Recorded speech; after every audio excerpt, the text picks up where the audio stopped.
So the latest and actually great news for once is that according to a leaked Supreme Court document, apparently there is a chance that the Supreme Court could be about to overturn Roe versus Wade.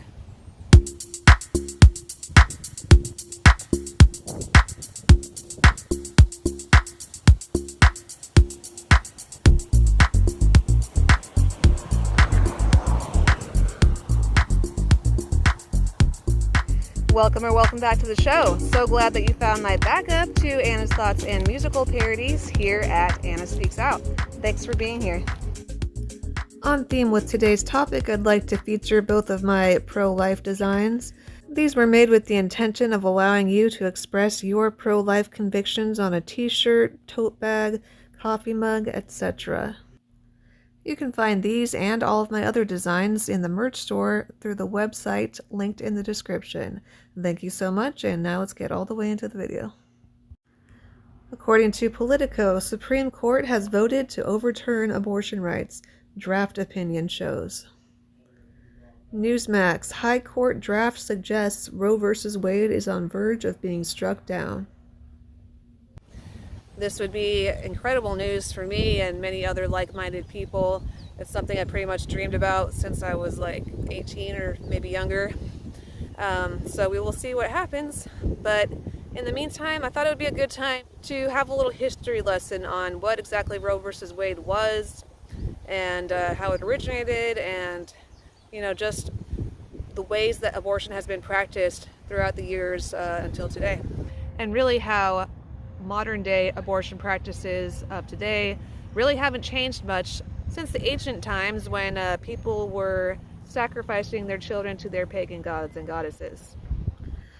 According to Encyclopedia Britannica, Roe v. Wade was a legal case in which the U.S. Supreme Court on January 22, 1973, ruled that unduly restrictive state regulation of abortion is unconstitutional.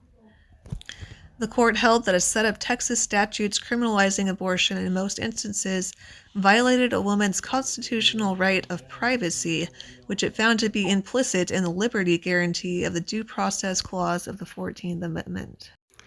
The right of privacy is a legal concept in both the law of torts and U.S. constitutional law, which was described as the right to be let alone. But it's interesting to me that the 14th Amendment was used as a way to justify legalizing abortion because it granted citizenship and equal civil and legal rights to African Americans and slaves who had been emancipated after the American Civil War. So what does that have to do with abortion? I don't know. This so-called Reconstruction Amendment prohibited the states from depriving any person of life, liberty, or property without due process of law. I guess they forgot about the life part there. But now that we've got a basic handle on that, let's get into some facts about the pagan origins of abortion versus what's going on with it these days. I'm going to be interviewing Bill Federer today. He's a nationally known speaker, a best-selling author, a president of Amerisearch Incorporated, a publishing company that's dedicated to researching America's noble heritage. Bill's American Minute radio feature is broadcast daily across America and by the internet. His Faith and History television airs on the TCT network, on stations across America through DirecTV. And so what was the pagan things going on? Well, human sacrifice and sacrifice of infants. And they would have a practice called exposure. So it's their version of abortion. The mother would bear a child and then lay it at the father's feet. If he picked it up and liked it and thought they could afford it and it looked healthy, they kept it. If he did not pick it up, the mother had to put the baby in a basket and set it outside the door and expose it to the elements and let it die. You know, when we talk about third trimester abortions, these are done with the consent of obviously the mother, with the consent of the physicians, more than one physician, by the way. And it's done in cases where there may be severe deformities, there may be a fetus that's non-viable. So in this particular example, if a mother is in labor, I can tell you exactly what would happen. The infant would be delivered. The infant would be kept comfortable. The infant would be resuscitated if that's what the mother and the family desired. And then a discussion would ensue between the physicians and the mothers. But it was their version of abortion. And so the early Christians speak out against this. You read their writings, it's exactly the same as pro-life people today, right? Condemning the practice of killing innocent unborn babies.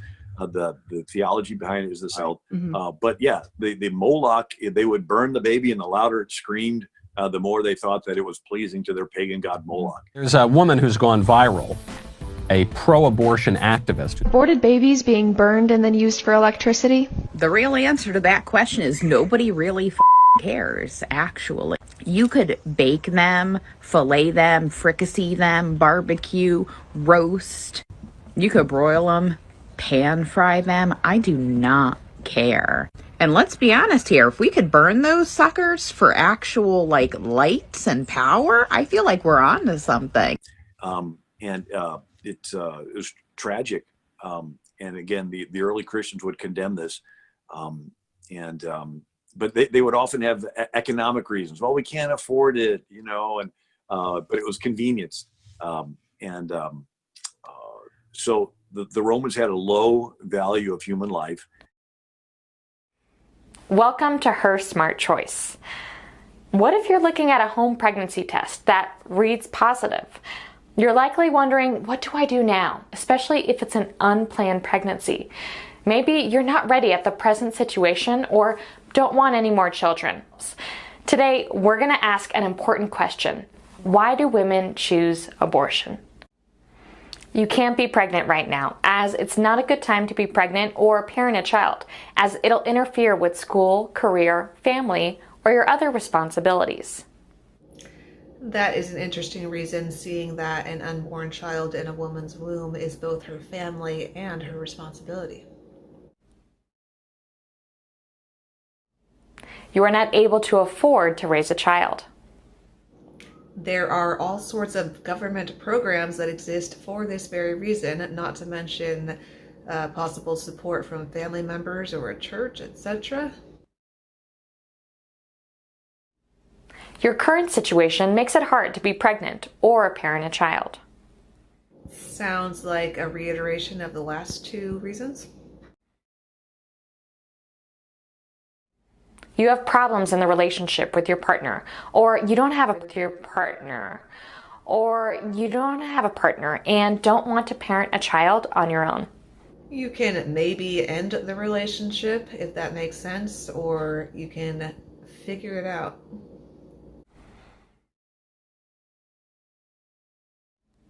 You learn the fetus has a problem, or there are birth defects. Pretty sure this is what they call ableist bigotry. You have health problems that make pregnancy difficult or risky. Still not a good reason to kill your own child, in my humble opinion. The pregnancy is the result of a sexual assault. That is very unfortunate, but also a rare reason for an abortion, according to statistics that I have seen and heard. But still, two wrongs do not make a right, and it would only add to the pain. Your life, your decision, your smart choice. A new child's life, not your decision. Not a smart choice to have an abortion. These have been my thoughts. As always, let me know yours in the comments, and I will see you in the next one. Thank you again so much for being here today. Since you liked the video enough to make it all the way to the end, don't forget to click the thumbs up and share with somebody else who would also find it interesting. Leave your comments below and we'll all have a conversation. And if you really enjoyed it, check out the description for several different ways that you can support while getting some cool stuff for yourself. Have a wonderful night, afternoon, morning, evening, whatever time zone you are in. And I will see you next time. Bye.